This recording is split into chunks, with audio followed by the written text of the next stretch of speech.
यहाँ पर इस वक्त एक पोस्ट वायरल है जिसमें लिखा है कि उन्होंने इन ड्राइव के जरिए राइड बुक की, लेकिन उसके बाद किस तरह ड्राइवर की जानब से उन्हें हरेसमेंट का शिकार किया गया। सेंसेस में नहीं है, उसने या तो नशा किया हुआ है, ये गाड़ी सिर्फ और सिर्फ अपनी ड्रॉप ऑफ लोकेशन पे रुकेगी। मेरे भाई का दरवाजा खोल के उसको घसीट के बाहर निकालता है और उसके की वजह से रहने के काबिल नहीं है। कि मैं पाकिस्तान को बुरा नहीं कह रही, पाकिस्तान किससे बना है?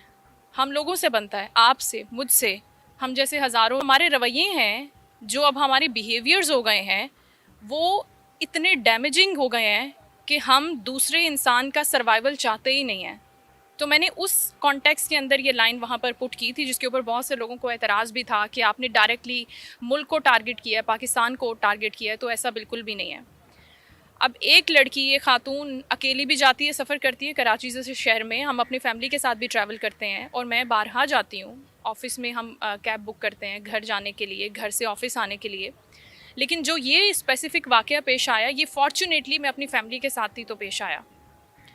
अब जब हम गुलिस्तान जौहर ब्लॉक 15 से गाड़ी बुक करते हैं, ड्राइव की राइड बुक करते हैं और ड्राइवर तकरीबन 6 बजे एक्यूरेट वहाँ पे पहुँचता है और वहाँ से हम निकलते हुए जब शारे फैसल पर पहुँचते हैं तो उस दौरान शारे फैसल पे एंटर होते ही मैं उसको कहती हूँ, मैं ख़ुद उससे बात करती हूँ और मेरा बात करने का अंदाज़ और लहजा बिल्कुल धीमा था। जैसे आप किसी से बात इनिशिएट करते हैं तो आप गुस्से में तो नहीं, चिल्ला तो नहीं सकते, आप नॉर्मली बात करते हैं। तो मैं बिल्कुल नॉर्मल अंदाज में बोला कि आप प्लीज़ यहाँ पर हैबिट के पास डंकिन डोनट पर 2 मिनट के लिए क्या रुक जाएंगे, हम आपको उसके लिए एक्स्ट्रा पे करेंगे। उसका रवैया ऐसा था कि शायद वो या तो सेंसेस में नहीं है, उसने या तो नशा किया हुआ है या वो बहुत फ्रस्ट्रेटेड है ऑलरेडी किसी इंसिडेंट की वजह से। तो उसने मुझे बहुत चिल्लाते हुए जवाब दिया कि बिल्कुल ऐसा नहीं होगा, ये गाड़ी सिर्फ़ और सिर्फ अपनी ड्रॉप ऑफ लोकेशन पर रुकेगी। अच्छा, उसके इस रवैये से, उसकी ऊंची आवाज़ से मैं थोड़ा सा घबरा जाती हूँ। और मीनवाइल मेरा भाई भी साथ बैठा होता है तो हम उसको कहते हैं आप बात तो आराम से करें, अगर आपको नहीं रुकना इट्स ओके, आप चलाएं गाड़ी। लेकिन उसने दोबारा से शाउट करते हुए बोला कि मैं ऐसे ही बात करूँगा और ये गाड़ी सिर्फ और सिर्फ अपनी ड्रॉप ऑफ लोकेशन पर रुकेगी। और वो बहुत हाई पिच पे और बहुत गुस्से से बात कर रहा था। तो हमने उसका ये रवैया देखते हुए हम घबराए, परेशान भी हुए। हमने उसको बोला कि प्लीज़ आप गाड़ी यहीं रोक दें, हमें फर्दर आपके साथ जाना ही नहीं है। जब हम उसको ये बोल रहे थे तो उस दौरान भी उसने बोला कि ये गाड़ी कहीं नहीं रुकेगी, ये गाड़ी सिर्फ और सिर्फ ड्रॉप ऑफ लोकेशन पे जाके ही रुकेगी, जिससे हमारी परेशानी में और इजाफा होता है और हम ऊंचा ऊंचा बोलना शुरू करते हैं, ज़ाहिर शोर शराबा शुरू कर देते हैं। गाड़ी रोड पे जा रही है और वो स्पीड और बढ़ा देता है। अच्छा, जब इम्तियाज़ से थोड़ा सा पहले वो गाड़ी को एकदम ब्रेक लगाता है और दूसरी तरफ से जाके मेरे भाई का दरवाज़ा खोल के उसको घसीट के बाहर निकालता है और उसको धक्का देके फुटपाथ के भी दूसरी तरफ जाके वो गिरता है। गाड़ी में आप कौन कौन थे? गाड़ी में मेरे साथ मेरी वालदा थी, मेरा भाई था छोटा, मेरा छोटा बच्चा था 4 साल का है और मैं थी। हम 4 लोग थे गाड़ी में उस वक्त। उसने उसको जब वहाँ धक्का दिया, जब वो फुटपाथ की दूसरी तरफ गिरा तो उसके मुँह से खून आ रहा था उस वक्त। और ये जो बाजू उसका जो डैमेज हुआ मैंने आपको बताया, उसी वक्त वो ऑलमोस्ट फेंट हो गया था, बेहोश हो गया था। बिकॉज वो आपका भाई? हाँ, मेरा भाई, मेरा छोटा भाई। बिकॉज हम लड़ाई ना तो करना चाह रहे थे, ना उसके लिए तैयार थे, ना ऐसी कोई सिचुएशन हमने पहले देखी कभी। क्या आपको नशे में लग रहा था, एबनॉर्मल महसूस हो रहा था? यही मैंने बात की थी पुलिस अफसरान से भी कि आप इन्वेस्टिगेट तो करें, पता तो करें कि उस वक्त क्यों नहीं था अपने सेंसेस के अंदर, और अगर वो सेंसेस में नहीं था तो वो कैसे राइड ले सकता है, गाड़ी चला सकता है, फैमिलीज को लेकर ड्राइव कर सकता है। जैसे आप वहाँ से फिर आपके भाई को निकाला तो उसके बाद फिर आप वो ड्राइवर चला गया अपनी गाड़ी लेके या वहाँ रुका रहा? नहीं, वहाँ उस वक्त जब हम उसको छुड़ाने के लिए गए तो वो उसके ऊपर बैठा हुआ था और वो कोई रेजिस्ट नहीं कर रहा था मेरा भाई, क्योंकि सॉर्ट ऑफ वो तो अपने सेंसेस से आउट हो चुका था उस वक्त। और मेरा बच्चा कहाँ है, कौन कहाँ है, मुझे नहीं पता। हम उसको उठा रहे थे कि तुम इसके ऊपर से तो उठो, और मीनवाइल उसने हमें भी झटका पीछे किया, मेरी वालदा को, मुझे सॉर्ट ऑफ हमारे ऊपर भी हाथ उठाया। लेकिन हम उस इतने बड़े बंदे के ऊपर आगे कितना रेजिस्ट कर सकते थे। मैं आपको बता रही हूँ 6-6:30 बजे का टाइम था, फुल रश का वक्त होता है, आपको भी पता है कराची में कोई किसी के लिए बिल्कुल नहीं रुकता। 1-2 लोग सड़क पे रुक के देख रहे थे, कोई किसी की हेल्प नहीं करना चाहता यहाँ पर, और ना करता है भाई, सीधी सी बात है। तो ये सारे का सारा जो इंसिडेंट है जो हमारे साथ पेश आया, और हमने उसको उठाया वहाँ से ज़बरदस्ती उसके ऊपर से, और उसके बाद वो कह रहा है कि पैसे दो मुझे, मेरे पैसे दो। मैंने अपना वॉलेट खोला, उसके अंदर जितने पैसे थे, जितना जो नीचे गिरा उसने उठाया और वो गाड़ी चला के भाग गया। ये टोटल इंसिडेंट है।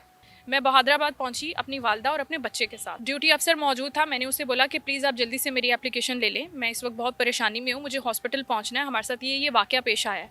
उसने बोला बीबी इस पेपर के ऊपर लिख दें जो हुआ है आपके साथ। मैंने कहा मैंने आपको अभी बताया मेरे साथ क्या हुआ है, इसके ऊपर लिख दें। मैंने जल्दी में जो मेरे जहन में आया मैंने लिख के दिया। उसने मुझसे इस तरीके से बात की, अच्छा ठीक है इसके ऊपर अपनी पूरी इन्फॉर्मेशन भी लिखें। तसल्ली से, सुकून से, कोई जल्दी नहीं है, कोई टेंशन की बात नहीं है, किसी के साथ क्या हो गया है, किसी की जान खतरे में है, कोई टेंशन। चिल में है वो, ऐसे हैं कि जैसे कोई शूट चल रहा है। एग्जैक्टली मैं ऐसी चीज़ें सुना करती थी, हम फिल्मों ड्रामों में देखते हैं कि ये रवैया होता है। अच्छा मैंने उससे बोला कि मैंने आपको इतनी ही इन्फॉर्मेशन थी जितनी मेरे अभी दिमाग में थी, मैंने सारी लिख दी है, तो प्लीज़ आप जल्दी से इसका कुछ करें। ठीक है देखते हैं।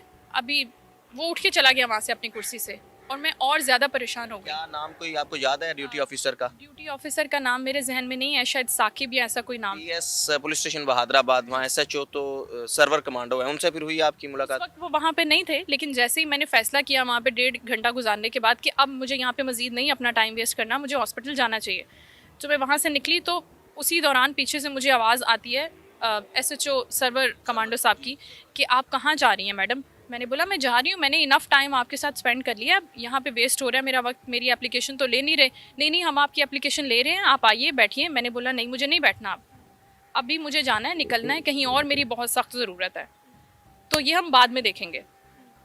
एनीवेज़ मैं वहाँ से निकली, हॉस्पिटल पहुँची, जो उसका ट्रीटमेंट कराना था वो हमने कराया एक प्राइवेट अस्पताल से। उसके बाद मैंने अपना फ़ोन बंद किया, बिकॉज़ मैं बहुत ज़्यादा डिप्रेस, स्ट्रेस में, परेशान। आपके साथ एक ऐसा वाक़या होता है और आपके पास कोई उस वक्त हेल्प के लिए नहीं होता। मैंने किसी को कांटेक्ट नहीं किया, कुछ नहीं किया। सुबह उठ के मैंने अपने सोशल मीडिया पर ये ट्वीट लिखा, पूरी डिटेल में पूरे वाक़े को लिखा कि ये सारी चीज़ें हमारे साथ हुई हैं, ये हमने फ़ेस किया है इस मुल्क के अंदर, जहाँ पर आप समझते हैं कि आप जब बाहर निकलते हैं तो आपकी तहफ़्फ़ुज़ के लिए, यस ये तो फंडामेंटल राइट है, फ्रीडम ऑफ मूवमेंट। आपके तहफ़्फ़ुज़ के लिए लोग हैं, पुलिस है, ट्रैफिक पुलिस है, जो भी है। लेकिन ऐसा नहीं है। जब आप डायर नीड में होते हैं, जब आपको खुदा ना खास्ता यहाँ पर लोगों को गोली लग जाती है, झगड़ा हो जाता है, आपके ऊपर कोई अटैक करता है, तो उस वक्त कोई नहीं होता आपके पास। आपने खुद ही उस सिचुएशन के अंदर से गुजरना है, कैसे हैंडल करना है। और मेरे दिमाग में उस वक्त नहीं आया, सीधी सी बात है ज़ुहैब, कि मैं पुलिस को कॉल कर लूँ, मैं ये कर लूँ। मैं अपने घर वालों को, अपने रिश्तेदारों को कॉल कर रही थी उस वक्त कि इस वक्त मुझे उनकी ज़रूरत है। आपको किसी की जान बचाना ज़्यादा ज़रूरी होता है, क्योंकि वो तो भाग गया था। उस वक्त पुलिस आ भी जाती तो वो क्या मेडिकल ट्रीटमेंट देती मेरे भाई को? नहीं ना। ड्राइव की तरफ से कोई रिस्पांस आया? क्योंकि आपने जो ट्वीट की, जो पोस्ट थी, वो काफ़ी ज़्यादा वायरल हुई। अच्छा इन ड्राइव की तरफ से मुझे महज एक कॉल आई थी इन ड्राइव की तरफ से, जिसमें वो मुझसे माजरत कर रहे थे, दैट्स इट।